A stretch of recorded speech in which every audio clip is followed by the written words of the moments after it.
अस्सलाम वालेकुम वरहमतुल्लाहि वबरकातुहू। जनाब आज दोस्तों की फरमाइश से माशाल्लाह 7 पट्ठा की लाट लेंदे ते वीडियो ना रहे बिरा वीडियो स्किप ना करे कि तुहानू अच्छी तरह मालूमात हो सी। ते पहले नंबर ते माशाल्लाह जोड़ा आ गए ने वाइट मक्खी चीनी मदरसा नस्ल की माशाल्लाह पट्टा ही ने ते रेट ही बिल्कुल मकूल और जायज़ मुनासिब हुसन कोई ज़्यादा रेट नहीं होता जनाब। आज जनाब रेट करते पे सिर्फ 14,000 रुपया, लेकिन फिर भी प्यार मुहब्बत कर लांगे। तो माशाल्लाह पट्ठा चेक कर रहे हैं जी, उम्र जिन्हें 7 to 8 महीने माशाल्लाह पट्ठा की उम्र है जनाब। और खूबसूरती माशाल्लाह चेक कर सकते हैं, कन्न की लेंथ भी चेक कर सकते हैं, चंगे लंबे कान और लंबी गर्दन दे विच और बिल्कुल छोटे छोटे सिंग चिपटे सिंग जिन्होंने आखते हैं जनाब। और वेल ही चेक कर सकते हैं, चंगी लंबी वेल। तो लो जनाब क्लोज करके विखा रहे हैं माशाल्लाह दोनों ही माशाल्लाह वाइट अख दे विच ने और माशाल्लाह प्योर मदरसा नस्ल दी माशाल्लाह पट्ठे ने। तो लो जनाब टोर फेर के विखा रहे हैं, तो बिरामन पता लगे कि सेहतमंद और माशाल्लाह एक्टिव हैं, कोई बीमार ना सी, कोई लंगड़ी लूली ना सी जनाब।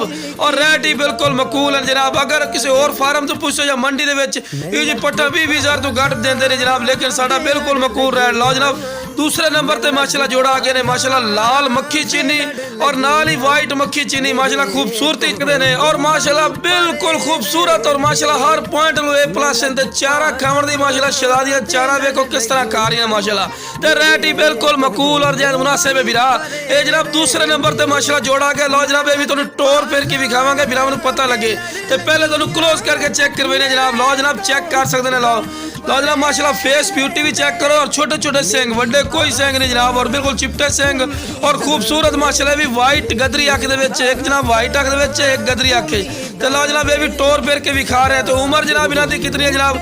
सिर्फ 6 to 7 महीने। तो लो जनाब खूबसूरती दी इंतहा हो गई जनाब। ब्लैक मक्खी चीनी बड़े दोस्तों की फरमाइश होंगी जनाब, ब्लैक मक्खी चीनी माशाल्लाह पट्टा लियाओ।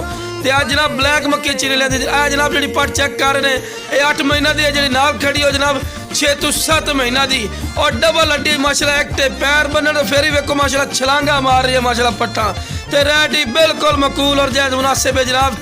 14,000 रेट करते पे जाओ फिर भी फिर प्यार मुहब्बत कर लिया नहीं कि 14,000 रुपये रेट रहा तो फिक्स हो सी।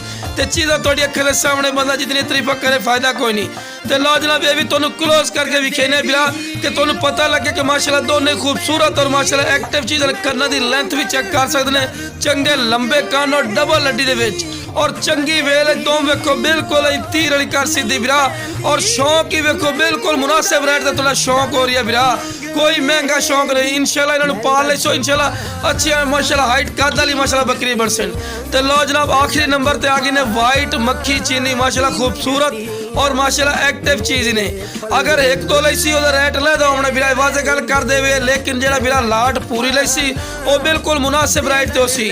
तो लो जनाब आखिरी नंबर ते आ गई वाइट मक्खी चीनी माशाल्लाह। लो जनाब टोर फेर के विखा रहे हैं कि बिरा मैनू पता लगे कि सेहतमंद और माशाल्लाह एक्टिव है। अब 14,000 रुपया लाया, 14,000 फिक्स नहीं है, बाटा रेट नहीं है, फिर भी प्यार मोहब्बत हो जासी जेड़ा बिरा कॉल कर सी इंशाल्लाह। जनाब स्क्रीन ते नंबर चलता पे से राब्ता कर ले।